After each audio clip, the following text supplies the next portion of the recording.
Jadi artinya sampai Yesus pun dia tetap disunat Yesusnya gitu. Karena Yesus hidup di bawah hukum Taurat, gitu kan. Paulus bilang untuk non Yahudi nggak perlu sunat, sunat hati aja udah cukup gitu. Dan dia sendiri nggak sunat. Ya, cuma gini, maksud saya gini Umi. Tetapi tidak semuanya dilaksanakan dengan konsisten. Maksud saya di Perjanjian Lama juga dikenal ada perpuluhan. Kalau sunatnya diganti dengan sunat hati, perpuluhannya kok nggak diganti dengan perpuluhan hati Umi ya? Jadi gini, kita untuk ngomongin si Paulus itu, kita harus tahu siapa dia. Iya. Dia tuh orang malah yang mengejar-ngejar murid Yesus ya. Ya, termasuk Stefanus ya? itu kan dirajam oleh dia. Iya, betul.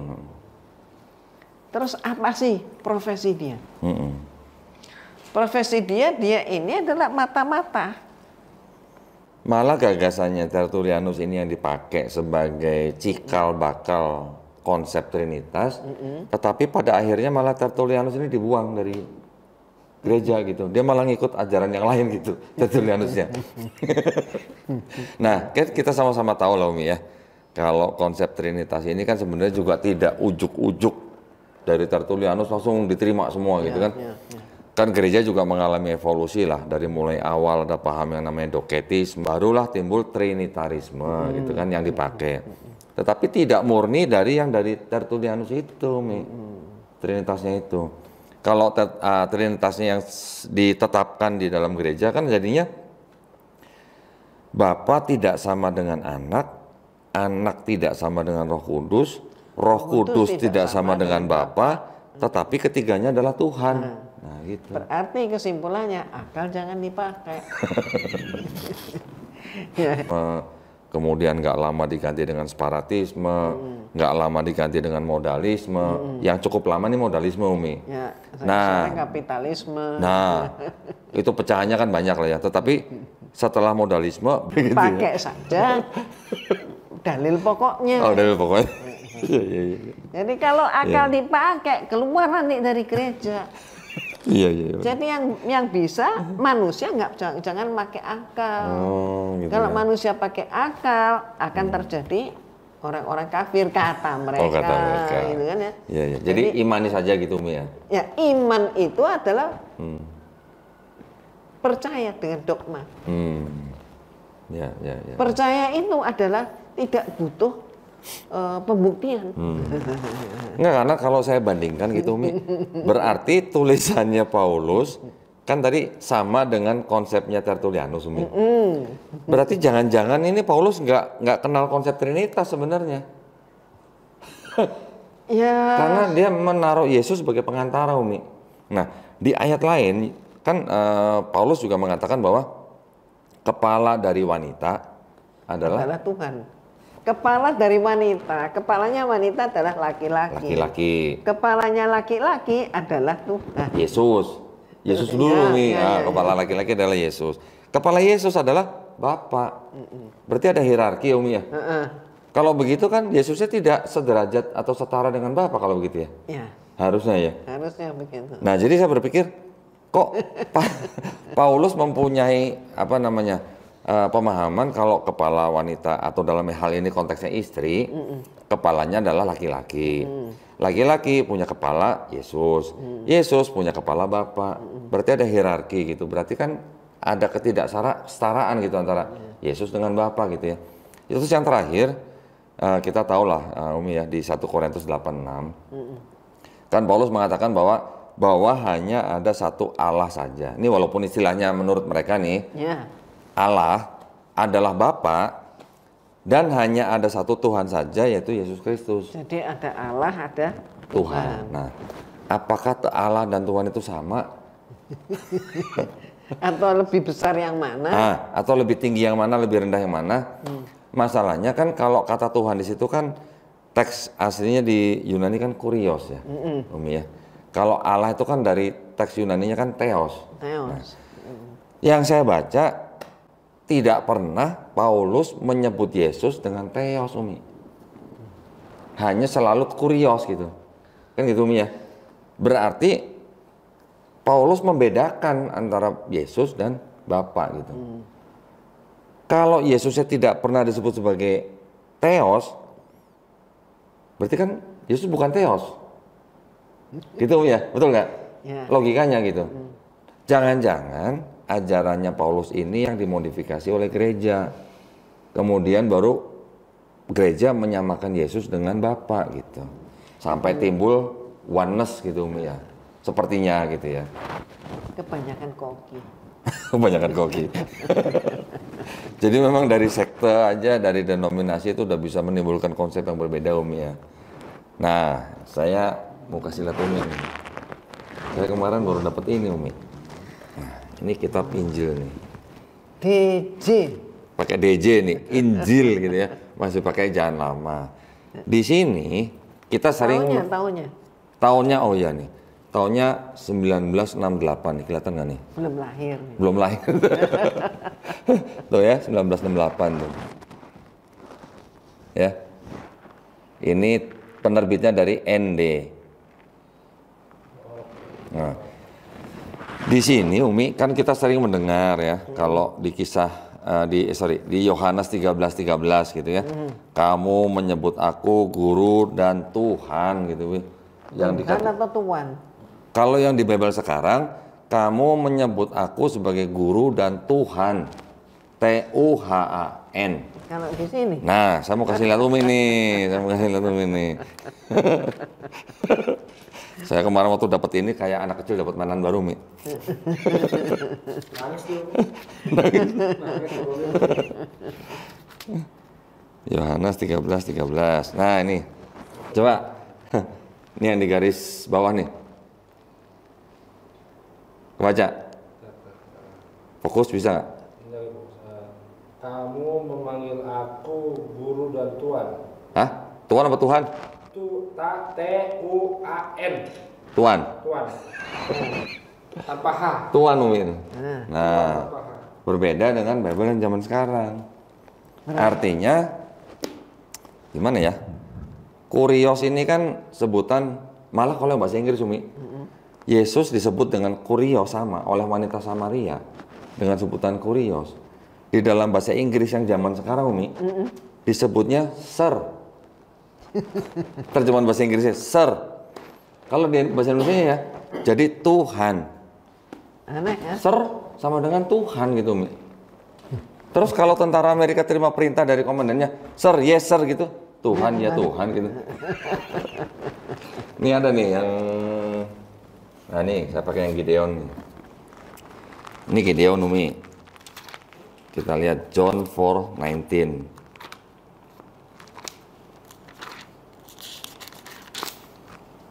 John 4. Nah ini. The woman said to him, Sir, I perceive that you are a prophet. Ini masuk akal loh kalau ini, bener ya. Tuhan, saya baru tahu kalau kamu adalah nabi gitu. Nah kalau yang bahasa Indonesianya, Tuhan, ternyata kamu seorang nabi. Kan lucu ya. Mereka tidak bisa membedakan antara zat dan Zat, ya betul. Mana? Nih ayat 19 nih, baca nggak? Sir. The woman said to him, Sir, perceive that you are a prophet. Nah. Ya, him. Sir ya, sir. Sir. Tuhan apa Tuhan? Tuhan, walaupun himnya besar gitu ya. Walaupun himnya besar. Nah, jadi ada memang sepertinya mungkin kalau buat apa ya, penerjemahan seperti itu mungkin sepertinya sepele ya Umi ya. Kalau orang yang tidak tahu ya. Kalau orang yang tidak tahu dan tidak mau ngerti. Nggak mau ngerti ya. Tapi kalau pokoknya asal bilang, gereja bilang, pokoknya Yesus itu Tuhan. Ya. Tuhan yang menjelma sendiri menjadi manusia gitu ke bumi gitu. Yohanes 1. Pokoknya dalilnya pokoknya. Ya, Yohanes 1 ayat 14. Orang yang memang tidak mempelajari sejarahnya atau bagaimana mungkin ya aja gitu Umi ya. Oh iya benar Tuhan bisa jadi manusia, Tuhan kan maha kuasa gitu ya. Bisa jadi apa aja gitu kan. Gimana Umi itu jawabnya tuh? Perlu suatu pemahaman. Iya. Perlu latihan berpikir. Jadi beda enggak ini antara Tuhan dengan Tuhan? Iya. Ya silakan Umi mungkin. Nah. Nanti mungkin saya bisa kasih keterangan sedikit tuh, mengenai kata Tuhan dan Tuhan tuh. Jadi kalau mereka ini terbiasa makhluk dituhankan. Sehingga kemudian untuk memuaskan orang, maka mereka memberi simbol-simbol. Supaya bisa dilihat dengan mata. Padahal tidak semua yang bisa diindra itu bisa dilihat. Atau dengan kata lain, indra kita ini adalah alat.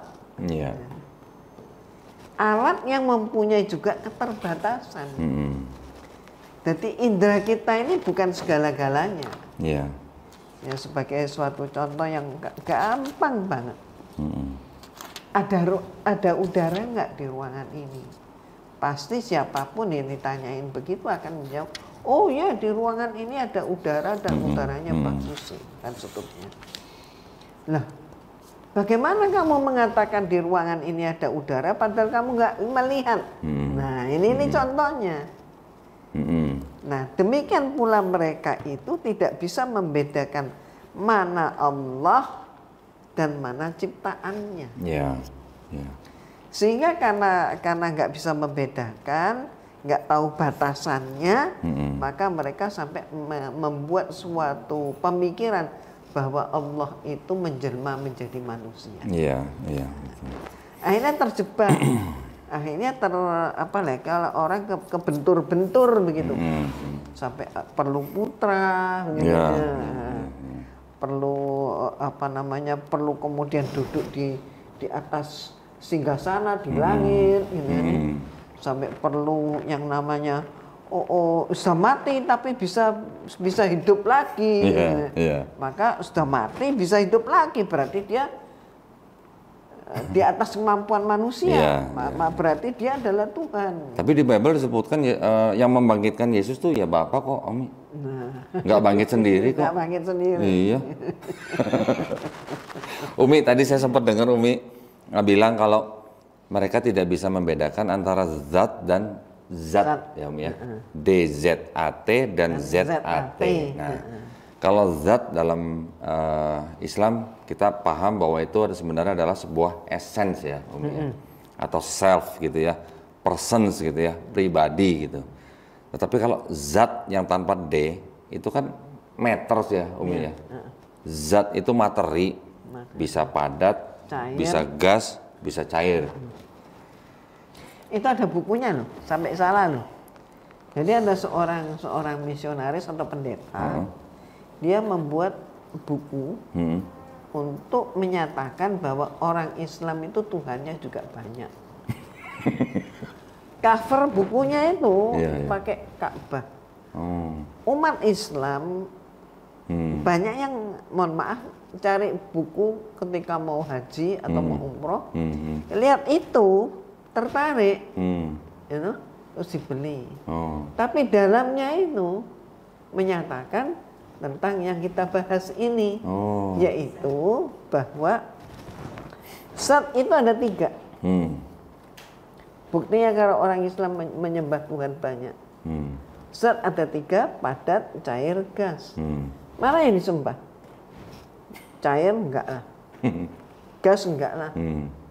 Jadi berarti orang Islam itu satu-satunya yaitu menyembah zat padat. Zat padat apa? Batu hitam. Batu hitam apa? Ada yang bilang Ka'bah, ada yang bilang Hajar Aswad. Nah inilah, mohon maaf ya, kegagalan berpikir atau kesalahan berpikir yang perlu diketahui. Istilah zat itu hanya ada di dalam Al-Quran saja, monopoli Al-Quran. Maka kalau mau berbicara tentang zat, harusnya pakai konsep Al-Quran. Nah, sekarang saya mau tunjukin ke Umi. Yang ini Umi. Kitab Suci Injil. Glenn, bacain sini Glenn. Kitab Suci Injil ya Umi ya. Ini terjemahan bahasa Indonesia yang menerbitkan nih Umi. LAI, tahun Lembaga Alkitab Indonesia tahun 2011. 11. Nih, zoom. Ya. Ini lagi ngomongin zat sama zat nih. Kitab suci Injil LAI 2000. Udah baca. Udah? Kitab suci Injil LAI Jakarta 2011. Bukan 2011 ya? 2011 ya. Hah? 2011. Iya, Dok. Biasa, emang saya udah biasa bercanda mana ya, Umi. Umi, Ibrani 1 ayat 3, Umi. Umi yang baca deh biar puas deh. Mana nih ayat 3 nih? Ya. Nanti lu bacain, Glenn. Dialah Tuh. cahaya kemuliaan Allah, Hmm. perwujudan yang sempurna dari zat Allah. Itu ada kata zat, Umi ya? Ya, ZAT, Nggak ada D-nya? enggak pakai, Bukan zat ya? enggak pakai. Nggak pakai? Zat Allah. Kita tunjukkan, Umi, ke pemirsa. Ayat 3 nih. Jamaah. Kacau kan? Sama. Jamaah. Nih, ayat 3 nih, mulai nih. Bisa baca? Ayat 3. Zoom dulu. Nanti lantai. Ayat 3. Mana 4, 3-nya mana? Atasan dikit. Turun dikit. Naikin lah, kebanyakan nggak usah. Dialah cahaya kemuliaan Allah, perwujudan yang sempurna dari zat Allah. Dialah yang menopang segala sesuatunya dengan kuasa sabdanya. Dia pula lah yang kemudian duduk di sebelah kanan yang maha besar, di tempat yang maha tinggi, lah yang menghapus dosa-dosa manusia. Zat. Zat. Pakai D nggak? Nggak. Oh, enggak. Jadi ini zat padat, zat gas, atau zat cair? Nah, itulah orang yang mampu berpikir ini masalah besar. Iya, ini harusnya menjadi masalah besar. Tetapi gini, Umi, dari bahasa Yunaninya pun sudah bermasalah. Ternyata kata zat yang diterjemahkan di sini itu dalam bahasa Yunaninya saya lupa bacanya, tapi artinya kalau diterjemahkan ke bahasa Inggris itu substance, Umi. Substance. Kalau substance itu kan matters. Ya Material. zat ini, iya. Sebentar, saya cari bahasa Yunaninya. Kita cari di biblehub.com. Nah, sekarang ini. zaman informasi, Umi, gampang nyari. Sebentar. Saya karena nggak terbiasa dengan bahasa Yunani ya begini jadinya. Hebrew 3 ayat Hebrew 1 ayat 3, sorry. Cari yang Greek. Makanya mereka itu banyak orang-orang pintar mereka justru keluar dari gereja. Contohnya Umi. Contohnya Umi katanya. Dibocor. Nih ya, Glenn tolong cek Hebrew 1 ayat 3. Kelihatan? Zoom, kelihatan? Go to paralel Greek, oke? Nah ya, perhatikan nih. Mana atas? Mana ya? Sebentar. Atas. Nah ini, Gimana? apa nih bacanya? Hypostatesos, Umi. Hipostatetos. Kelihatan? Baca. Kurang lagi. Kurang ke kiri kok. Kiri sini. Ya.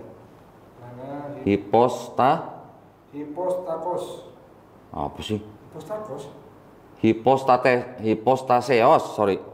Hipostaseos. Gedein. Nah ini. Nah ini hipostaseos. Hipostaseos. Nah kita klik. Ini ada strong number nih. Ya strong numbernya 5287, kita klik. Sorry. Ini 2. Enggak 3. Nah ini buat pembelajaran juga nih. Mana tadi? Oh ini di bawah. Nih ya, hipostaseos, diklik nih, kita gedein dulu nih ya. Kata-katanya ini, kita klik. Siapa paling seneng Umi kalau ngeliat gini, Umi? Ya memang. Benar. Nih, Gampar terus. kalau ini bahasanya hypostasis ya, a support substance, ya, steadiness, hints, assurance, ya.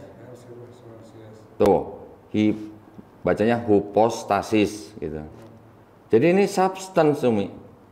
Aneh ya. Nah, kalau substance itu ya kalau diterjemahkan dalam bahasa Indonesia ya zat. Zat. Karena itu substance itu ya matters. Substance gitu. Nah, kita lihat bahasa Inggrisnya. Terjemahan bahasa Inggrisnya kan gitu. Tadi bahasa Yunani, kita lihat bahasa Inggris, kita lihat bahasa Indonesia, oke? Ubah kitab suci itu ya dari ini, dari penterjemahannya. KJV. Nah, ini English Revised Version Umi. Nah, Hebrew 1 ayat 3. Sebentar ya, saya cari ya. English Revised Version. Oh, beda ya sama ini ya. Revised Version, Revised Standard Version mungkin beda ya. Sepertinya beda. Maka Beda ya? namanya juga berbeda. Iya, iya. Sudah direvisi ya. Sebentar. New Revised Edition berarti sudah direvisi. Enggak, beda versi itu. Beda versi. Ada gambarnya itu kan, Bro? Oh, ini bukan pakai version, bukan pakai substance. Yang ini yang menggunakan kata substance nih. English Revised Version. Nah, bisa gede ini.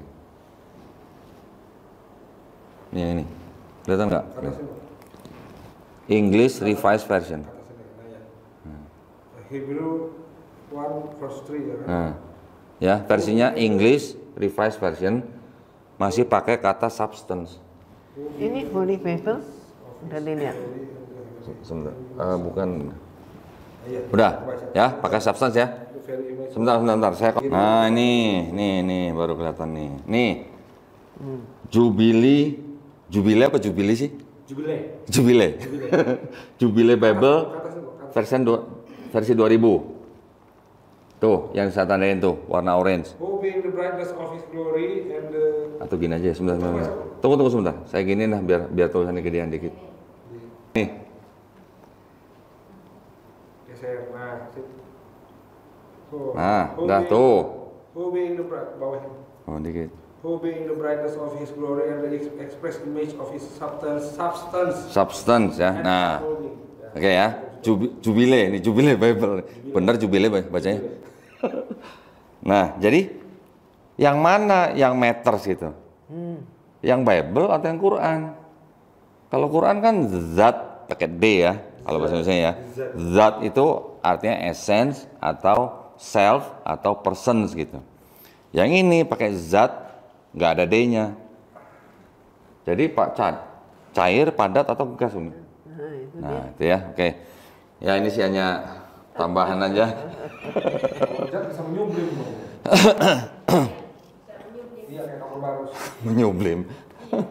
Itu sebabnya. Ya. Kalau beragama tanpa menggunakan pemikiran, yang ada adalah terjerembab. Ya, betul. Itu sebabnya, sebagai contoh saja, di dalam waktu kemarin, bulan yang lalu ya, itu di Jerman,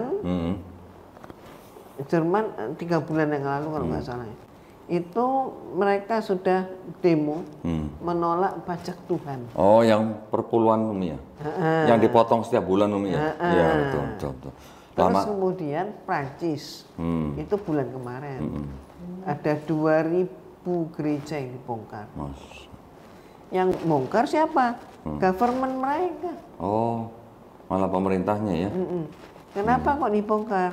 Ya karena itu sudah jadi kuil rumah kuno lama, udah nggak bisa dipakai. Ada yang jadi masjid nggak? Nah, umat Islam banyak sekali membeli masjid, membeli gereja tua itu direhab menjadi masjid. Terutama yang masih punya izin. Ya. Jadi sekarang Islam itu menjadi agama dengan pertumbuhan yang paling pesat ya Umi. Paling pesat. Dan yang menggembirakan, mohon maaf ya, adalah Islam ini menjadi agama menjadi sangat diminati oleh mereka kaum berpikir. Oh iya. Sementara orang yang nggak mau mikir ya nggak bakal ketemu. Iya. Jadi bagi mereka yang tidak berpikir ya mungkin fine-fine aja.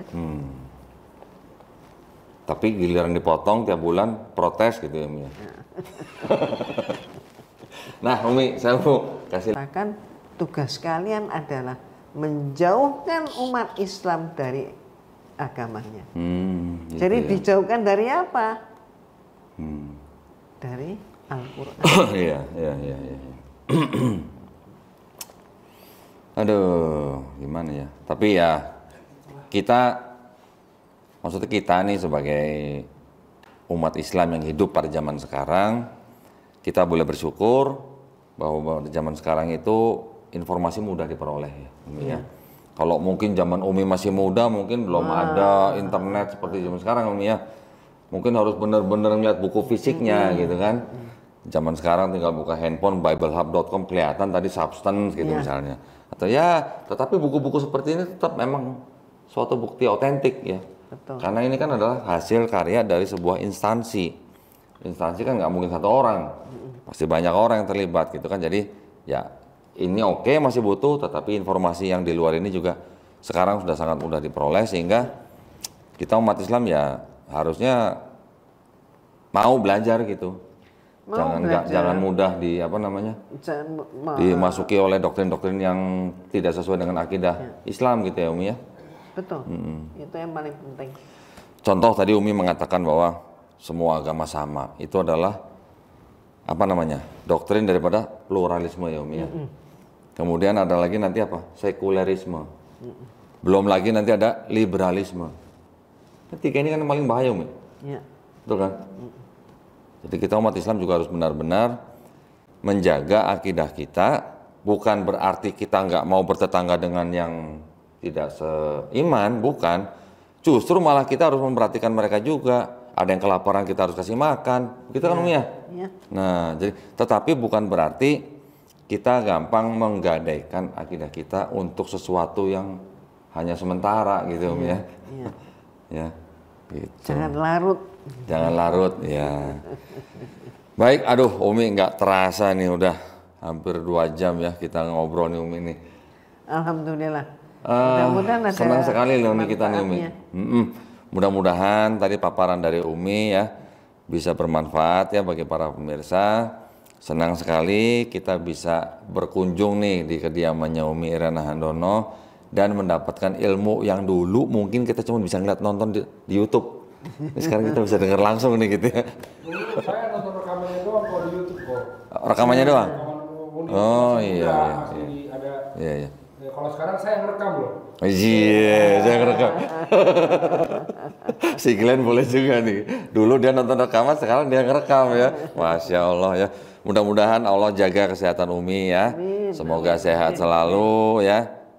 Umi ini kalau boleh dibilang nih ilmunya ilmu langka nih. Dari zaman Umi dulu masuk YouTube itu mungkin di Indonesia juga nggak banyak Umi ya mempelajari kristologi ya.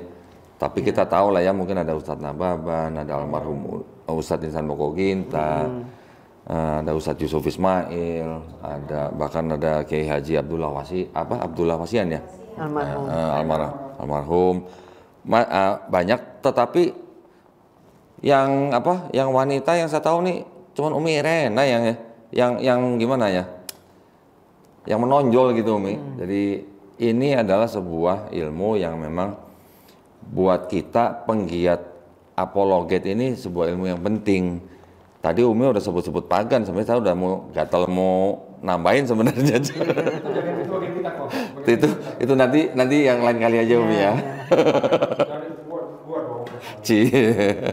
Baik, kalau gitu kami mengucapkan banyak terima kasih Umi atas waktunya. Umi udah waktunya istirahat ya. Nah, mudah-mudahan obrolan kita pada siang hari ini bermanfaat bagi para pemirsa.